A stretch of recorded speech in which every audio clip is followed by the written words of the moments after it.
Fauzan, ayo maju sini. Maju. Ayo, Fauzan ini bagusnya tuh duet cowok cewek gitu. Ayo. Fauzan, rasa isin-isin. Sekarang itu udah masanya kudu show, ya, udah harus kelihatan gitu. Nah, halah. Fauzan kamu, iya, dari mana? Dari Kulon Progo. Kulon Progo vs Gunung Kidul. Yes. PS Versus. Sik gawani mic.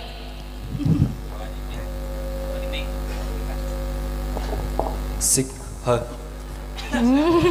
Piye? Coba. Narabase. Ada pono. Nah. Mega. Mega betul, Mega. Wah, jebul ada udang di balik batu. Mega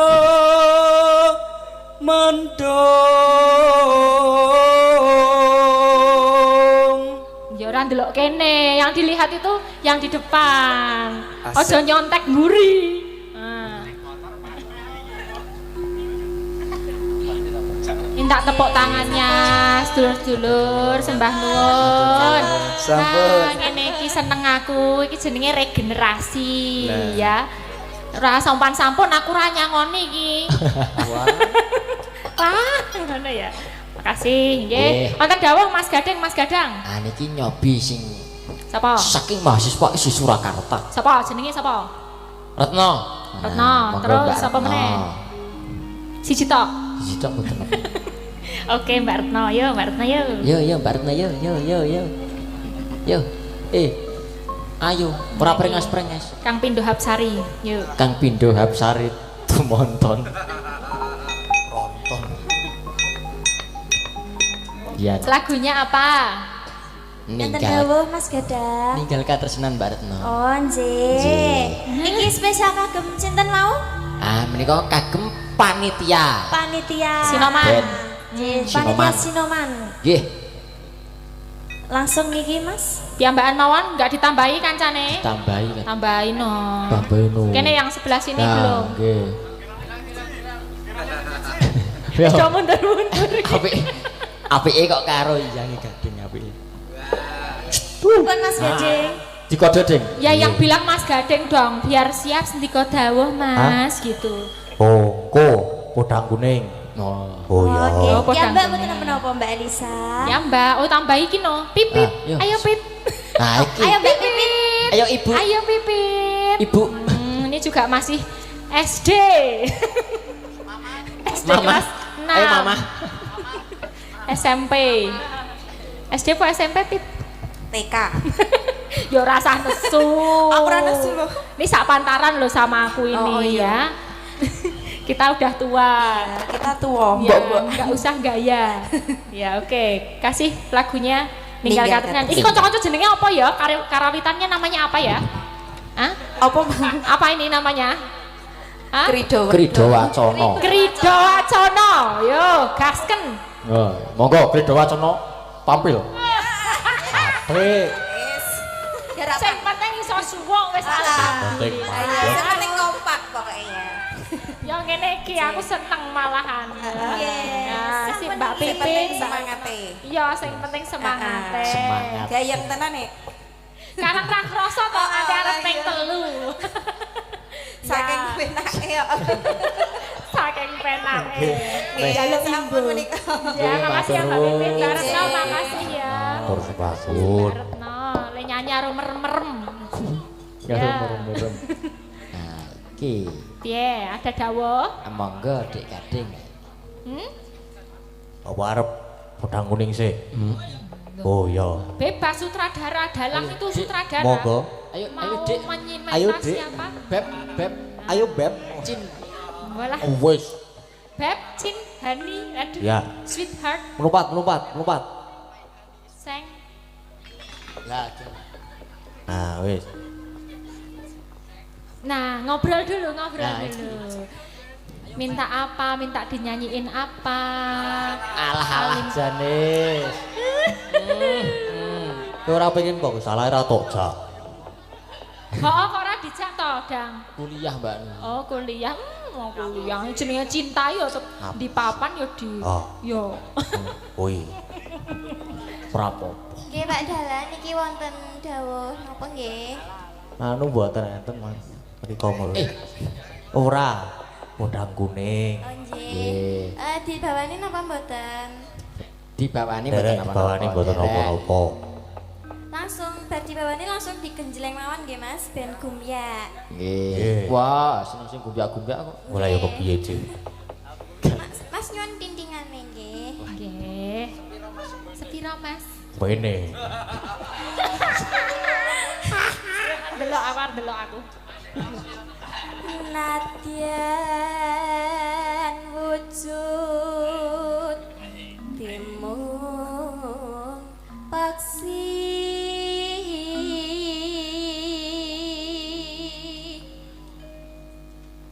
agawe talining berantak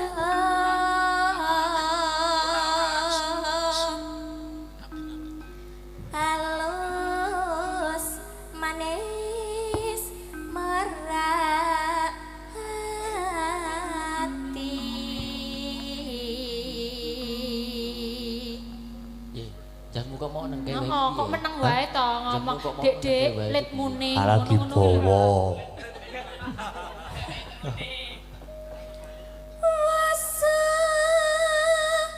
wegan kula lana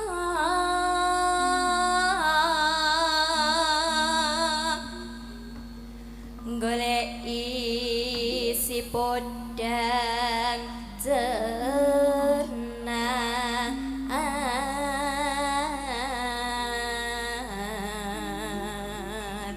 Kamu udah berapa lama ya sama Gading? Nah, iki.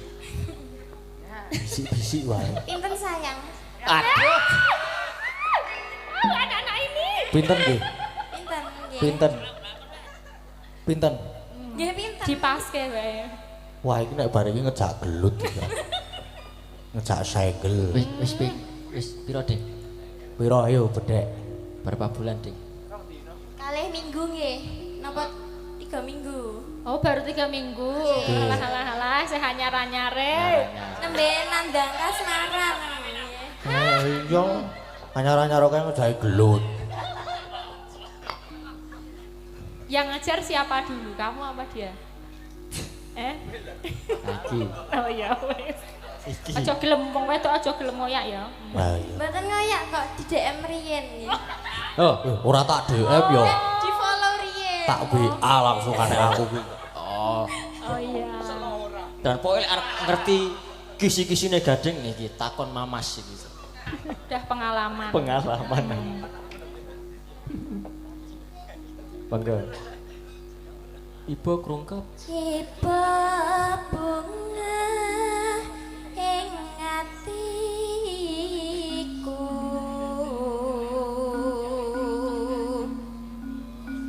nyanding bisa dadi tambah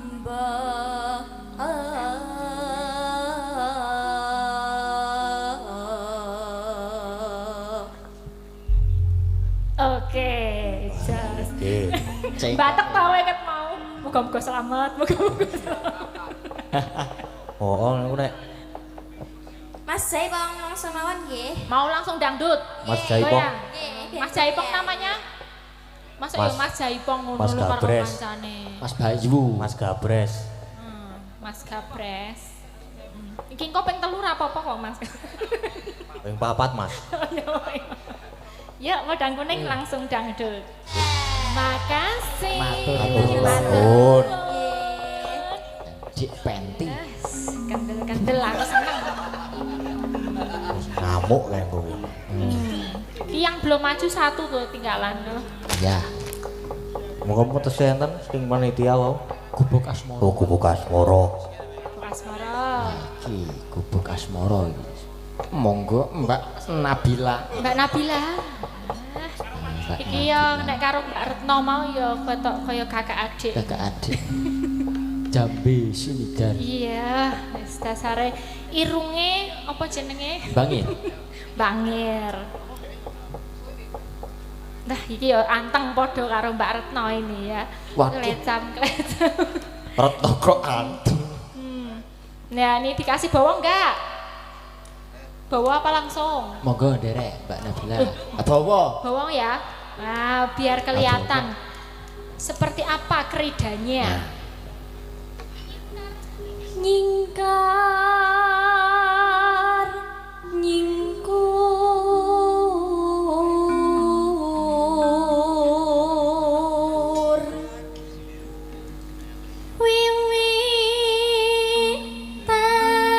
wiwitane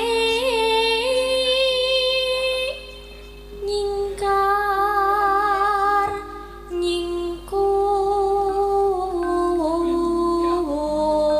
nyingkur. Tak kasih suara cowok ya. Ayo Dan. Ayo. Ayo. Sak lare. Dani. Niki mangga legendar pripun niki? Ora usah digendari. Lingsem pun. Yen kes mutan. Wah ya, ces. Karo sapa meneh ayo tunjuk. Sapa? Abimanyu, Di Abimanyu. antara Abimanyu. Yoko. Abimanyu. Abimanyu. Niki, sing ngerebab, Ndi, ndi? sing ngerebab. Ah iya banyak Abimanyu.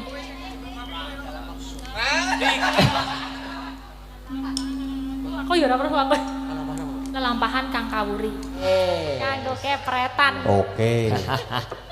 Matur nuwun Mbak matur Nabila. suwun. Menika sampun Nggih. dipun aturaken sedanten Mas Gadang, Sampun, Mas nggih, Gading, sampun. Canggih Ulimbo. Dene kegosekan menika nek misale kekathah nggih kurang sae kedadosanipun. Ingkang baku niku lakonipun. Nggih. Menika wau suka parisuka supados sedanten kemawon saged bahagia nggih Nggih. rena ning penggalihipun lan Nggih. mugi-mugi saged sedaya pinaringan berkah barokah sampun rawuh wonten mriki Amin. ingkang nanggap nggih ingkang diparingi berkah ingkang kathah Nggih. pakirun lan keluarga lan sedanten kalepetan kula nyuwun pangapunten ingkang kathah.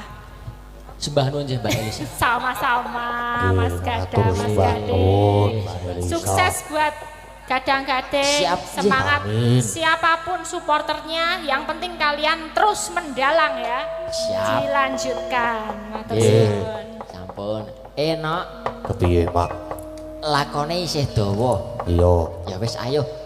Nderekke Ratu Gustimu ngombyongi nganten Ndara Bagus Lesmana Mandra Kumara. Iya, Mak. Tansah marepamu ring sukma. Sukma sinukmaya winaya ngasepi sumimpen telenging kalbu. Pambukaning warana talen saking liyep layape ngaluyup pindha pecating sumpena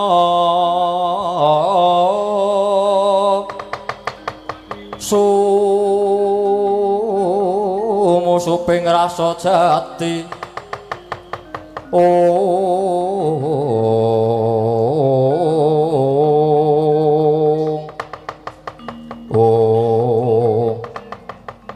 datan kawuwusa ing mapan ing bangsal pengrawit negari Ngastina Nata Mandura Prabu Baladewa ingkang hangawe sangganing para nayaka lan punggawa negari Ngastina kagiyating para nayaka lan para sata kromnyat saking palenggan lakune pating gendadap pating panjilak maling kalah.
bocil sangking jroning praja mapan ana ing madyaning alagaku ngentosi anakku Lesmana Mandra Kumara.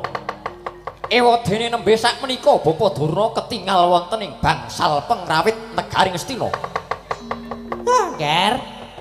Nyuwun pangapunten, wayah kula Lesmana Mandra Kumara menika kula tenggo dangu sanget. Lah kok mboten medal-medal saking kasatriyan Saroja Pinangun. Ngantos kula utusan ayaka negari supados njujul Lesmana Mandra Kumara. Lesmana, wonten dawuh sesuk meneh rak yo nek ditunggu karo wong tuwa aja sakarepe dhewe. inggih nyuwun pangapunten. Kula ndelok limbukan wa Ning kowe iki duwe kewajiban diombyong tekan kasatriyan Madukara. Aja nyepelekke. inggih saken dawuh. Malakas laraos sing manah kula daya-daya pinanggih kalian calon bojo kula pun Jenaka-ati. Kula sampun boten kuat ngampah dhateng mubal babaling raos kula kang tan bangkit pinambeng. Mila dinten menika kula suwun supados sampun ngantos gagal anggen kula badhe dhaup kalian Jenaka-ati wa. Ora bakal. Mergo Janaka mesti mitung yen to aku sing lumarep ana ing kasatriyan Madukara. Luwih-luwih ana Bapa Pendhita Durna kuwi gurune pamanmu Janaka. Ora-orane Janaka bakal wani karo Bapa Durna. Inggih. Mila dinten menika gandeng sedaya sampun rampit. Kula nyuwun sampun ngantos kedangon. Monggo kula dherekaken sowan ngersanipun Paman Janaka wa. Yo. Ning rasah nggawa jaket ngono kuwi. Manten kok nggawa jaket kuwi ora wangun. Adem Dewa. Ademo kaya ngopo iki lak ya kudu diampet. Kowe iki calon nganten, kudu sing gagah perkasa ngetokke yen kowe iki wong lanang tenan Lesmana. Inggih saken dawuh. Sapa sing manehi jaket? Sapa sing menehi jaket? Munyuke ning buri kae yang Sengkuni. Paman Sengkuni sampeyan niku pripun? Ale wau nembung nglih kula. Ken madoske jaket, nggih pun to. Ah niku enten jaket, terus wingkinge enten tulisane Linmas sing ngoten. Nggih empun. Walah, paman Sengkuni sampeyan wong tuwa kok ana-ana wae. Wis, Lesmana. Ayo, budal ana ing kasatriyan Madukara tak derekke, aja kesuwen mundhak njongkengke kawibawaning wakmu ing Mandura.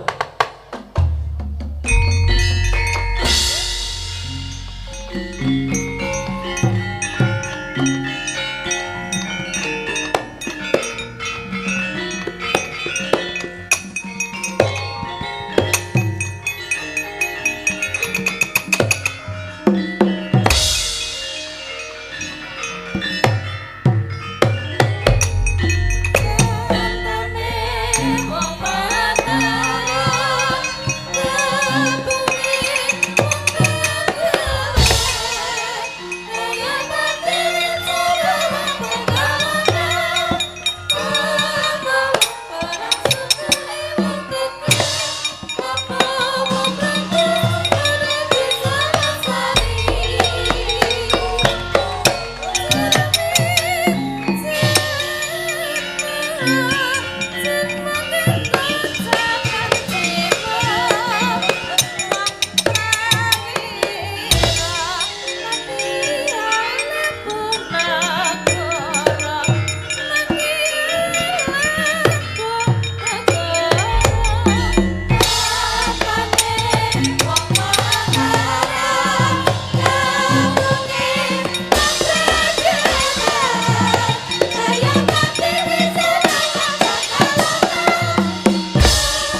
Puspita rum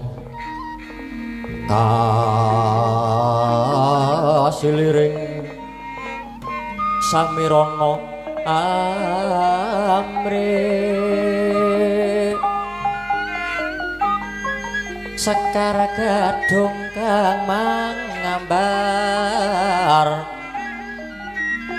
Ungas gandanira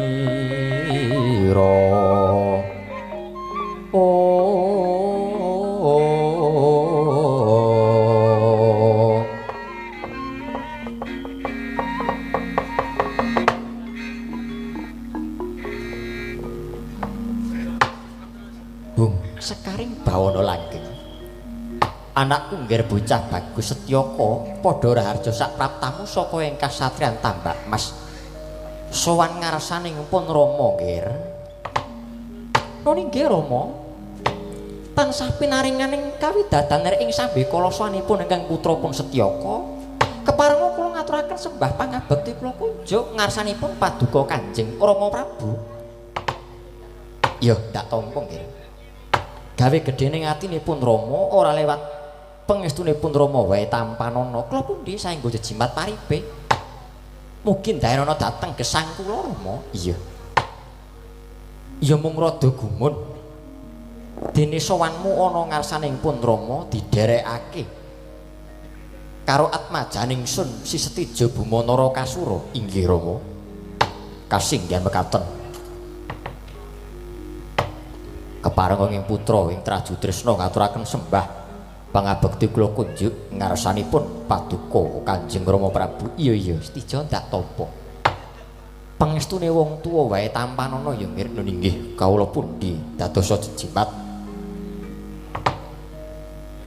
Angger Setyaki Angger Setyaka katuran Karaharjan Paman Garbara Ciwilujeng bekti kula kunjuk Paman lho inggih kula tampi nggih Angger Setija katuran Karaharjan Paman Garbara Ciwilujeng bekti kula kunjuk Paman inggih kula tampi dawah sami-sami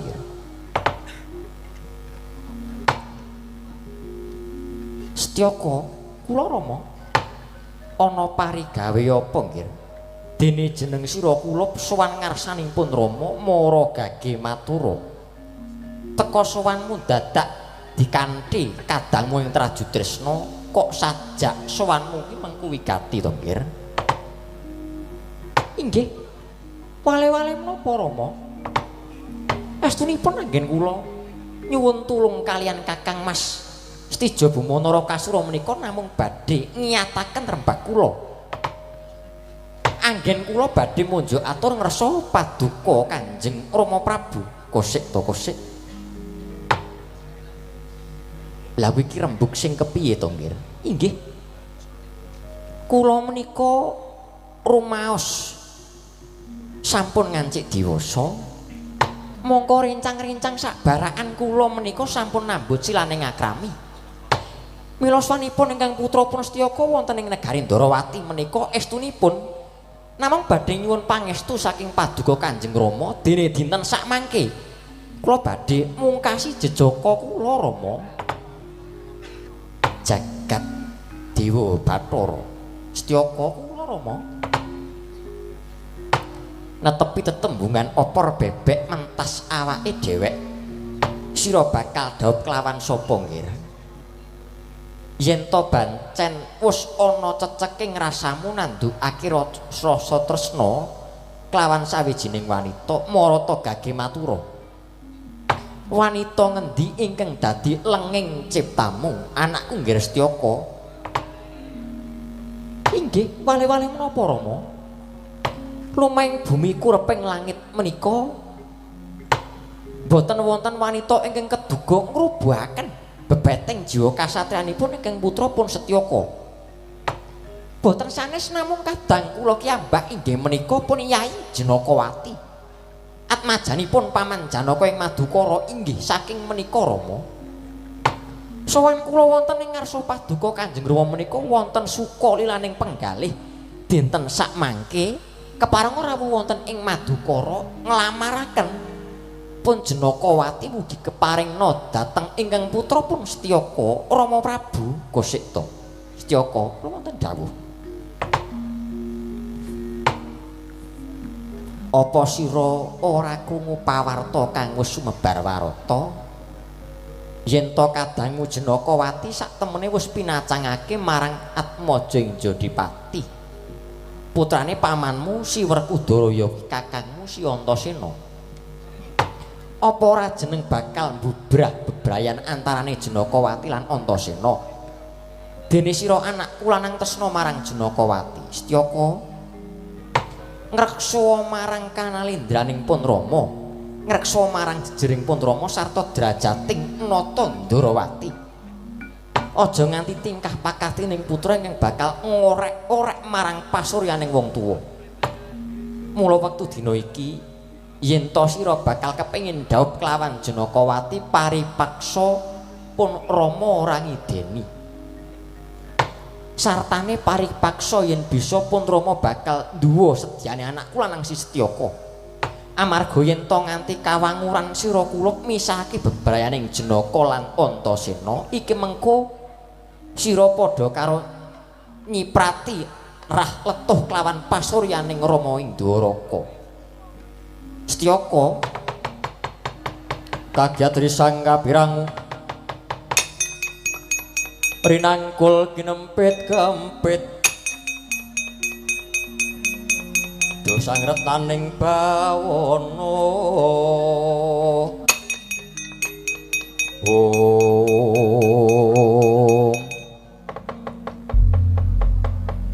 kula ingkang putra pun Setija Bumanara Kasura ingkang manja atur ngersa paduka Kanjeng Rama.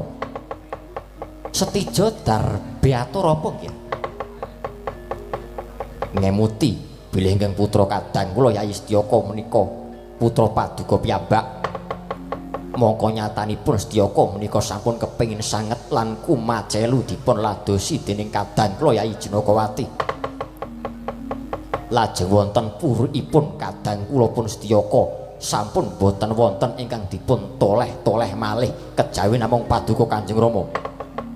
Mugi sak mangke angginakna panguwaos paduka jagat nyekseni jalma ngakeni jer paduka menika titising Sang Hyang Wisnu. Bodho kresnane ning Wisnu niki ora bodho.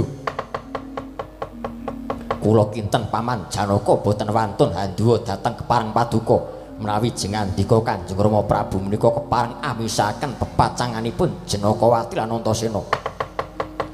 Kula kinten boten badhe kawratan. Paman Janaka mesti badhe maringaken inggih menika pun Yayi Jenakawati tinampi dhateng Yayi Setyaka. Duh, Rama Prabu, napa mboten saru dinulu ing atasipun kadang kula Setyaka menika putra paduka piyambak, putra Narendra Gung Binethara ing atasipun namung kepengin dhaup kalian setunggiling wanita kemanteka paduka mboten nayogyani miwah mboten angraja ingkang dados gegayanipun Si Setyaka. Menapa inggih namung semanten kegiatanipun Narendra Ndarawati. Jebul pinanggihipun paduka menika satunggiling Narendra ingkang boten tresna dhateng kulawarganipun. Ketitik atmajanipun piyambak kepengin dhaup kalian Jenakawati, nanging paduka malah sajak ngawrataken dhateng Si Antasena. Saged kula wastani bilih paduka menika Narendra ingkang kagungan watak bancindhe banciladan. Menawi para kadang Pandhawa dipun bancindhe, nanging menawi para putra keluarga dipun banciladan, menika namanipun paduka Kanjeng Rama menika madeg dados tiyang sepuh ingkang boten adil keluarganipun.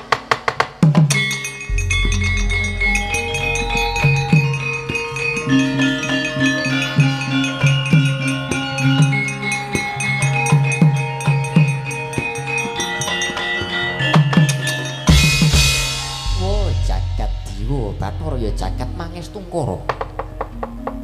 Setija kula wonten dawuh Rama. Sewu-sewu kalepatanipun ingkang putra Tadawadana dene kula wantun kumalancang matur ingkang kados mekaten.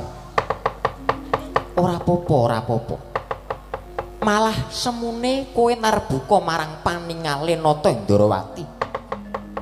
Dosa apa kang bakal tak sandang ana tetembungan anak polah kuwi bapa kudu kepradah. Mongko Setyaka duwe gegayuhan dhaup karo Jenakawati yen to pancen kowe mengkono Setijo. Pun Rama ora bakal kabotan. Pancen kudu aku sing ndhaupke Atmajaku yen to kateman aku ora bisa ndhaupke Atmajaku doh nyono cerak nyono bakal mestani yen to Nata Ndrawati kuwi ora sembodo minangka dadi wong tuwa. Lah rak ngaten. Wah jan marem raos kula. Dimas Tyaka, kula wonten dawuh Kakang Mas. Kanjeng Rama wis paring dawuh bakal sembodo mujudake apa kang dadi gayuhan. Waduh, waduh. Ngaturaken panuwun ingkang tanpa pepindhan Rama Prabu. Dene Paduka sampun nulusaken menapa ingkang dados pamotahipun ingkang putra. Dandana cara nganten Setyaka. Ndak irit sowan ana ing kasatriyan Madukara tak tembungke Jenakawati. Ngestaken dawuh Rama. Setyaki wonten timbalan. Kakang Patih Udawa ayo derekno budal ingsun kelawan Atmajaningsun Setyaka apa dene Sestijo prapteng jabaning rangkah suwi kula dherekaken Kang Prabu. Monggo sinuwun kula dherekaken. Setijo Setyaka ayo budal dina iki monggo Rama kula dherekaken. Monggo Rama kula dherekaken.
Tuti lamun katututan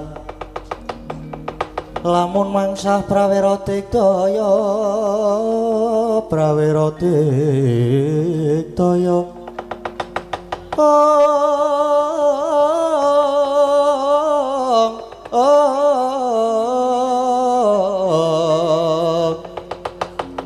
Narangkono magawe ogarira wang-wang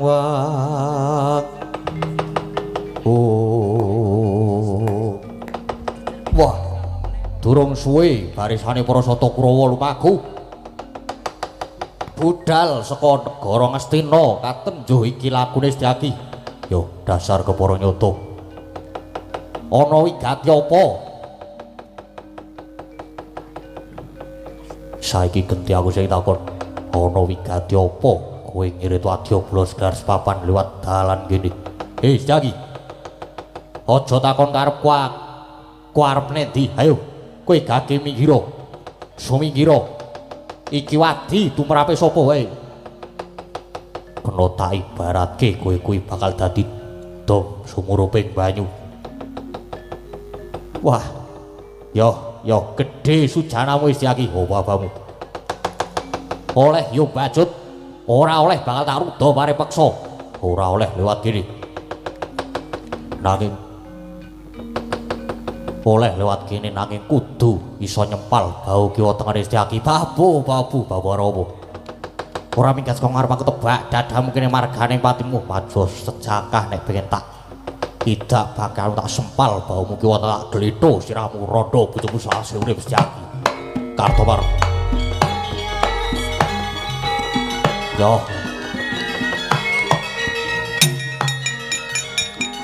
asik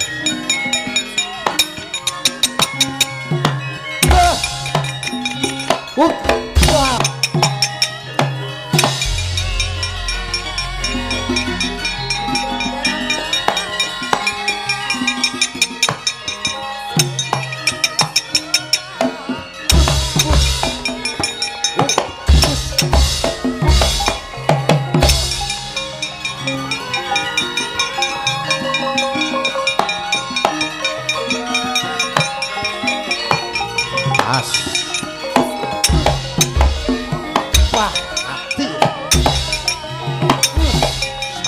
boy Setyaki